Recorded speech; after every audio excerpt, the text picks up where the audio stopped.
গতি অধ্যায়ের টাইপ 2 এ পরন্ত বস্তুর যে সকল গাণিতিক সমস্যা তোমাদের থাকবে, যেমন 200 মিটার উচ্চতা হতে একটি বস্তু ভূমিতে পড়ছে। এখন প্রশ্ন করতে পারে 5 সেকেন্ড পর বস্তুর বেগ কত, অথবা যে কোনো একটা সময় চাইতে পারে। বলতে পারে 5 সেকেন্ড পর বস্তুর অতিক্রান্ত দূরত্ব কত, 5 সেকেন্ড পর বস্তুটি ভূমি হতে কত উচ্চতায় থাকবে, ভূমিতে পড়তে বস্তুটির কত সময় লাগবে, এবং ভূমিতে বস্তুটি কত বেগে আঘাত করবে।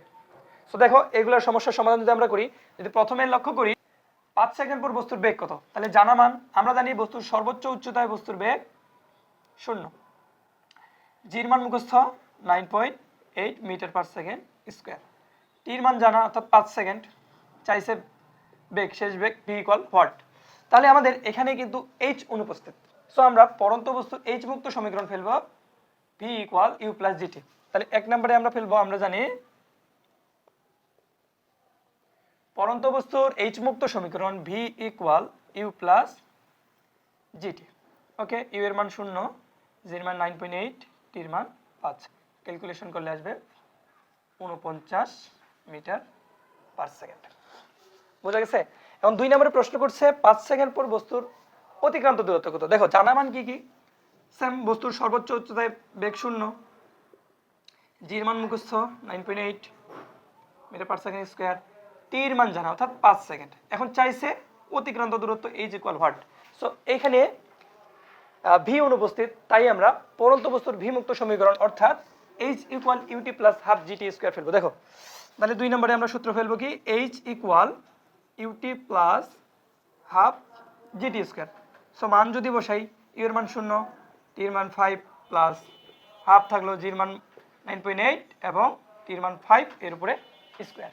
সো 0 সাথে গুণ করলে 0 প্লাস এটা ক্যালকুলেশন করলে আসবে 4.9, তাহলে থাকতেছে 4.9 এবং 5 এর উপরে স্কয়ার মানে 5 5 25। সো ক্যালকুলেশন করলে আসবে 122.5 মিটার। বুঝা গেছে? সো 3 নম্বরে প্রশ্ন করবে তোমার 5 সেকেন্ড পর বস্তুটি ভূমি হতে কত উচ্চতায় থাকবে।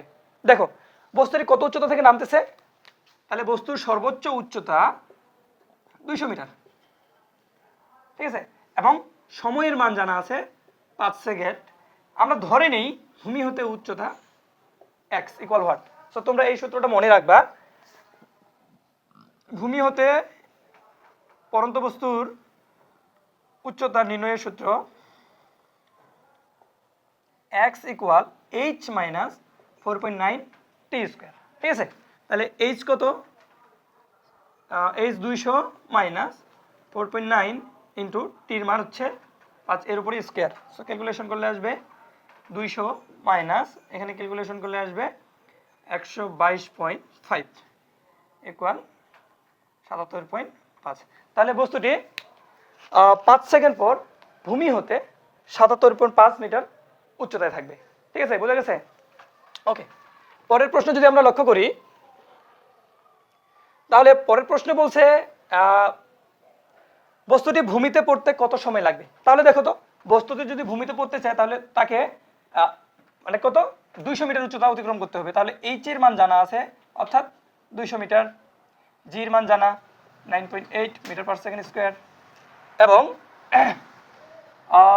বলছে কি ভূমিতে পড়তে কত সময় লাগবে, ভূমিতে পড়তে কত সময় লাগবে, টি ইকুয়াল হোয়াট, এবং জানা মান আদিবেগ ইউ ইকুয়াল 0। তাহলে আমাদের এখানে কি অনুপস্থিত বলতো, এখানে আমাদের ভি অনুপস্থিত, তাই আমরা ভি মুক্ত, তাহলে এখানে কি অনুপস্থিত, তাহলে এখানে ভি অনুপস্থিত, তাই আমরা পরন্ত বস্তুর ভি মুক্ত সমীকরণ ফেলবো অর্থাৎ H equal u t plus half t square. পরন্ত, তো এখানে কি অনুপস্থিত, তো এখানে ভি অনুপস্থিত, তাই আমরা পরন্ত বস্তুর ভি মুক্ত সমীকরণ ফেলবো অর্থাৎ H equal u t plus half g t square, ঠিক আছে। তাহলে আমরা জানি পরন্ত বস্তুর ভি মুক্ত সমীকরণ u t plus half g t square.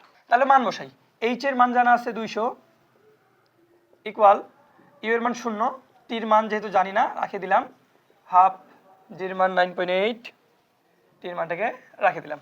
ওকে, তাহলে 200 রেখে দিলাম ইকুয়াল টির সাথে গুণ করলে এটা 0 হয়ে যায়, এটাকে বাদ দিয়ে দিলাম, এটাকে ক্যালকুলেশন করলে আসবে 4.9, তাহলে থাকতেছে 4.9 টি স্কয়ার। সো 4.9 টি স্কোয়ারের সাথে এই মানটা আছে গুণ, এই পাশে আসলে হয়ে যাবে ভাগ, তাহলে থাকতেছে টি স্কোয়ার ইকুয়াল 200 ডিভাইডেড 4.9। ঠিক আছে, তাহলে ক্যালকুলেশন করলে আসবে টি স্কোয়ার, তাহলে আসবে 40.81। এ পাশে স্কোয়ার আছে, পাশে গেলে হবে রুট ওভার, অর্থাৎ রুট ওভার 40.81।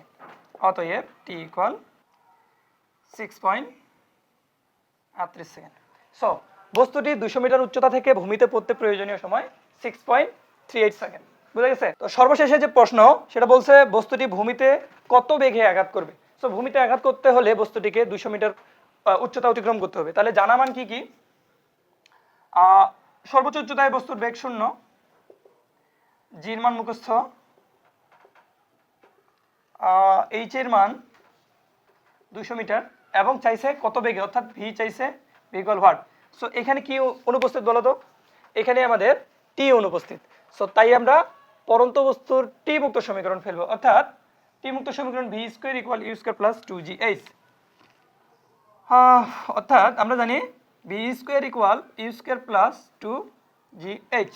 সো আমরা যদি মান বসাই, ভি স্কোয়ারের মান লাগবে, রাখে দিলাম, ইউ এর মান 0, 0-র উপর স্কোয়ার করলে 0 হয়। সো 2, জির মান 9.8, এইচ এর মান জানা আছে 200।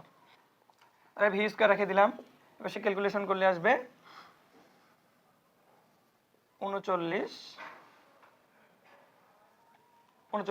সো এই পাশে স্কোয়ার আছে, ও পাশে গেলে হয়ে যাবে রুট ওভার, অর্থাৎ ভি ইকুয়াল রুট ওভার 3920।